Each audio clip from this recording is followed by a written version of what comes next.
Hi, so I'm Anna Harrison with Drinkin' the Movies, and I'm here with Charlie Fisk, who's the director and writer of the short Rideshare, which is playing at the Atlanta Film Festival.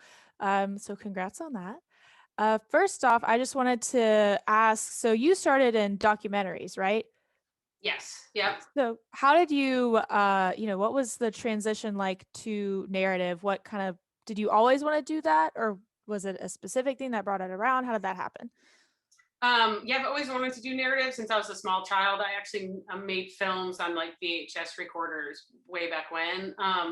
And my trajectory just ended up that I did an internship at PBS. And so I ended up kind of in the documentary field. I ended up doing that feature documentary before I started really getting into narrative. But now that I've been doing narrative, it's like I'm on fire. So just that's all I want to do. Yeah. What was that transition like? I mean, because obviously there are a lot of things that would translate going from documentary to features or narratives. But like, were there any skills that you kind of had to learn or relearn when you made that move? Wow, that's a huge question. Yeah. Wow, I've never really thought about that. I mean, absolutely, narrative is an entirely different beast. So is documentary. I think it's difficult to go either direction, but in the end, it's all storytelling. What I ended up doing was I really, really focused on writing and storytelling. So three-act structure, and we work in a three-act structure in documentary as well. Just it's a little bit more specific in narrative, obviously. Um, because there's no you are telling the whole story, whereas in documentary you're finding the story in a lot of ways. So I guess both are discovery processes, but they're just a little bit different. Yeah, I spent a lot of time really researching how to tell narrative stories instead of nonfiction. But Mm. yeah, I still do. I think anybody who's directing spends a lot of time just like looking into how to best tell a story, but also like what are other people doing? How do you tell stories? Yeah, it's a constant evolution. I think no matter what kind of storyteller you're doing, narrative or documentary. So for this most recent story that you've made, Rideshare, so it follows, what is by and large a very gendered experience of a woman in a rideshare with the power imbalance between her and the male driver. But something that I was really impressed by is the driver, Mark, doesn't really go like full villain. I mean, I guess kind of depending on your interpretation of the ending. But how do you kind of toe that line between like, oh, he's just making conversation, but also, I feel unsafe in this scenario. Like, cause I feel like that's such a blurred area a lot of times. And like, even though one person could be like, well, he's just trying to talk to you, it doesn't negate the fact that you might feel uncomfortable and unsafe in this situation.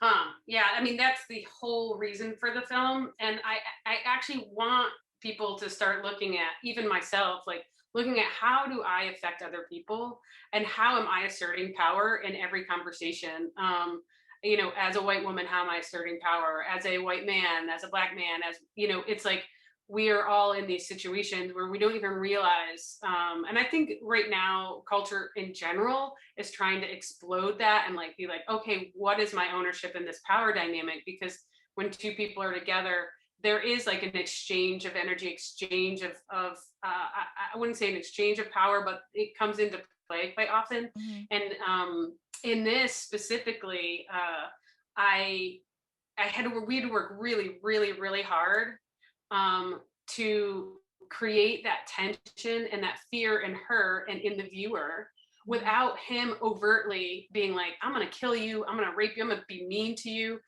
We wanted there to be like that simplicity of interpretation. But at the same time, like it doesn't take much to threaten somebody, to make someone feel uncomfortable. And because he has the power in that situation, he does all these little tiny things that assert that. And I think, you know, power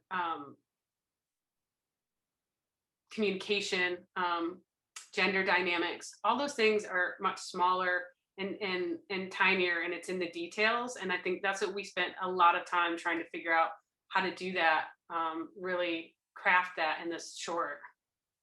Well, I think y'all did a really good job because I mean, I think so often people kind of think that you can only be, racist or sexist or whatever it is if you're, like really outwardly, calling people names and being really rude and offensive. But a lot of times it's the smaller things that just add up. And Yes.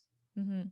So I really liked that about the film. Because it was very much truer to life than a lot of it could have been. Or wait, yes, it was very true to life, whereas I think other films and pieces of media have maybe gone in a bit more of like a caricature direction. So I thought it was way more effective that way. Well, so let me ask you, how did you, when you first watched it, was it what you expected? Like, were you surprised?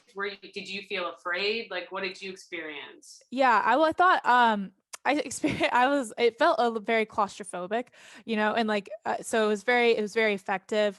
Um and like honestly for me at first, I was kind of like, "Oh, well, I don't I feel so bad saying this." I was like, "Oh, maybe she is overreacting." But then like it kept going and I was like, "No, no, no.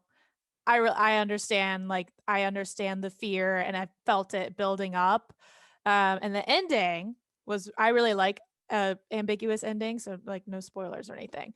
Um I always really liked them, but I actually had a question for you. Do you have your own version of the like an ending that's explicit in your head, or do you also in your head you're just kind of like we're just going to leave it here? Or do you know, I guess is that like did you plan out an ending for you personally without showing it on screen? Does that make sense? No, I always wanted it to be left wide open because I want the viewer to leave with those same feelings of like, and because this is what happens, right? Like, we have these experiences, especially like this rideshare experience, which is really specific, which means this person knows where I live. Mhm. I felt unsafe.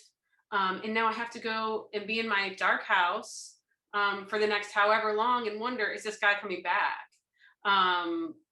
That is exclusive to the rideshare experience, which I think I just don't feel like, I think the companies are irresponsible in their, like what how to create that safe environment. I mean, they market themselves as, easy peasy, rideshare's fun, it's pink, it's like light, it's safe. But in reality, it's not, and now us as the viewer and her as the, as Gina, has to go into this house and like, we don't know, did he come back, could he come back, like you just don't ever know. He knows where she lives. Mhm. Yeah, So I thought it was sorry, continue. no, that's it. I wanted there to be like that question. Yeah, well, I thought it was really effective, like, just really let the viewer just sit in that anxiety that Gina was feeling. Like, we felt that as well because we didn't know it was going to happen. So I really enjoyed that. Um, so when you wrote the script, was there anything that changed sort of because, like because you were also the director, right? Let me backtrack. So you're writer and director. Was there anything that you wrote that then kind of was altered once you started to film it and direct? Or did it all just kind of flow? Well, what ended up happening, which is the magic of filmmaking, which things always change through the filmmaking process, pre-production, once you start dealing with locations or what you have available and all these things, you know, it's a very, if you've made films, you understand it's a moving target. It's always changing all the way through, right to the last second. Um, and so what happened with us in production was, the actors, they knew their lines, they knew what was important, but I kind of let them ad lib and add a lot. And so the biggest changes for me were the performance. I mean, their performances they carry the entire film, right? Mm-hmm. That's all there is just these two faces. And that's what changed for me is there was a lot of, they both added a lot to it and I just let it happen. Like, meaning like I didn't try and control that. I let that kind of open and breathe, and it became more terrifying than than maybe I could have even written. Hmm. Were there any specific moments that they ad-libbed or added that stayed in the final cut and it affected the rest of the film? Um, I think, well, they had this whole dialogue back and forth about being pooped and tired. We ended up cutting it back a little bit, but it's still in there. Hmm. I think Yeah. there's something the other big thing about doing a film like this in such a short period of time, in Hmm. 7 minutes, is that we need to be able to see the change from beginning to end. And so that's why I started with Gina outside, like seeing her boyfriend, like you feel happy for her. It feels light. It feels like she's having fun. And that moment that they added this dialogue where they kind of went back and forth, where she's like, I'm pooped. And he's like, Gina's pooped. I'm pooped. It's like, it allowed for that space where you're kind of trickling into, kind of spiraling down into this claustrophobic feeling. It needed Hmm. somewhere to start. And they added that moment. And I was like, oh, this is great. Like, it's a casual, kind of funny, silly conversation. And without that, it would have maybe moved too quickly into suspicion or, you Hmm. know, tension. So, what was it like? Because the film is set almost entirely in a car, and like you were saying, it's really just the two actors. So what like logistically, how does that happen when you're filming in a car?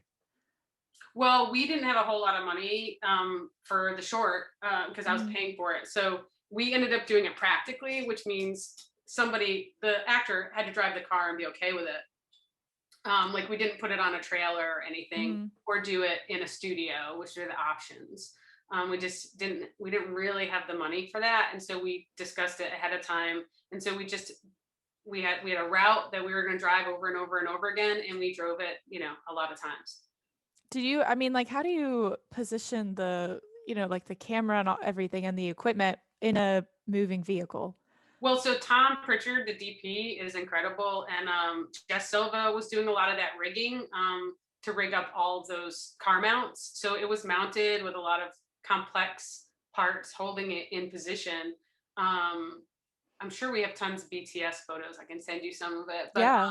yeah, and the funny part about it was, so it's rigged in this car, which ended up being a friend of ours, Gabby Pickles. She's a producer in town. It was her car, but she has kind of a bigger car, so we could fit the camera in there. So uh, we basically, the camera could be separated into two parts, so that the camera is broken down and smaller. It was a Sony Venice. So we got this attachment that ran a cable out to the actual recording device, so that the camera could be much smaller. I mean, the lens was probably bigger. The lens setup was probably Hmm. bigger than the camera itself. Um, so it allowed for a smaller setup so that it could fit in the car. And these are all things that the DP, Tom, and I discussed. And these are all things that he figured out to make it work in a practical sense instead of doing a sound stage. Hmm. And then I actually ended up in the front seat underneath a Fernie blanket because I wanted to be able to be there to Hmm. hear everything and give them subtle direction if it was needed. And that worked Right. really well. I'm glad I'm 5'4". That's convenient. Yeah. Were there any, I mean, I'm just wondering, if you're driving along, obviously the film's at night, but were there any did you have to worry about continuity when you were filming the car? Like if you, filmed a certain scene, then you said cut, but you kept driving around, and then would you have to worry about the outside location changing, or you couldn't really see it though, right? No, Jess, who was the gaffer, Silva, she rigged an entire set of rails around the exterior of the car and had lights all the way around them that flashed in the car. So we had control of the lights mechanically. We had a follow vehicle or a lead vehicle that was a huge truck. It was like a huge SUV with the seats out of it that had monitors and and controls, so they could control the camera from there as well. Yeah. That's that's really cool. That's awesome. Yeah. Um, so speaking of cameras, so you've also done a lot of work as a DP, director of photography. So how does that influence your directing, even if you're not the one that's handling the camera? Um, well, my background, because it's in photography, is influences how I direct, because I'm a much more visual director. Mm-hmm. I'm learning a lot more now about performance and really focusing on performance. But like Tom and I have worked on a bunch of projects together, the DP, and he knows that he he knows that I might have more maybe input on the framing, but he and I, because we've worked together so much, I can just kind of trust that he understands the vision, because I can speak very easily and clearly in that camera sense, that we can talk about all that stuff ahead of time. Maybe something that, like, a director who isn't familiar with lenses or lighting or aperture and all these things, we can discuss that ahead of time. And Mm-hmm. so then day of, it's like we already have this plan. And it's really easy for us to communicate in that sense. Also, he's an incredible DP, that focuses on light. And I would say my strength is not necessarily entirely in lighting.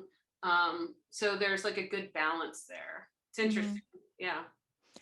Something I thought that was really effective with the excuse me. Something I thought was really effective is how we never, while we're in the car, we never see Mark's face. Like it's all from Gina's perspective, where we can only get like, the side, the back, and we don't really see his full face until she gets out of the car. Um, anyway, so that's not really a question. I just wanted to say I thought that was cool and very So you effective. noticed that. So you noticed that. Yeah. And do you notice that the first time you watched it, you were like, what does this guy look like? Were you curious Yeah. about what he looked like? No, I really was. And like you get like just the little glimpse in like the rear view mirror and stuff. And no, I definitely was. Big face reveal at the end. But yeah, I thought it was, and I mean it's so, true to life where, you're someone's driving you around, and you're talking to them, but don't, you don't know them. Like they're having a conversation, but you just don't know them at all. You don't even know what they look like. Yeah. So I really enjoyed that. Oh, that's awesome. I'm so glad that that played, because, I just don't know. Hmm. Because that was a conscious choice that we made. I thought it was super effective. So, Great. yeah. So okay, my last question. It's a it's a hardball. So, once everything is safe, is there a place that you're most looking forward to go to for a little night out when we Oh can? my, oh my gosh, this is the question. Yeah. Oh, I want to go to Kimball House. Okay.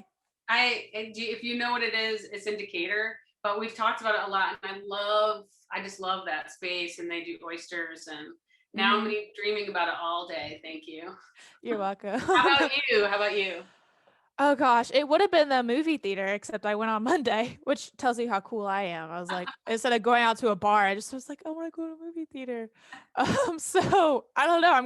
I'm out of ideas now. So maybe Kimball House. We'll see. I've never been there, but I know of it for sure. Yeah, I was. The movies is my are my second would be my second, but I did get to go to a movie once during COVID, because our production company that I work for, Crazy Legs, they bought the theater for just like a group of us. Oh, awesome. It was We all were like little kids. So happy to be in the movie theater. Yeah. No, I mean, I Monday when I was seeing another thing for the film festival, I walked in with my friend, smell of popcorn hit, Uh, euphoric. It was amazing. that's cool. Yeah. Well, those are all my questions, and we're pretty much out of time. So, thank you so much for taking the time to chat. I mean, like I said, I really enjoyed the film. I thought it was really kind of spine tingling in bits. But yeah, it was really great, and I hope the rest of your festival experience is wonderful. Cool. Thanks a lot. Yeah. It was fun talking to you about it.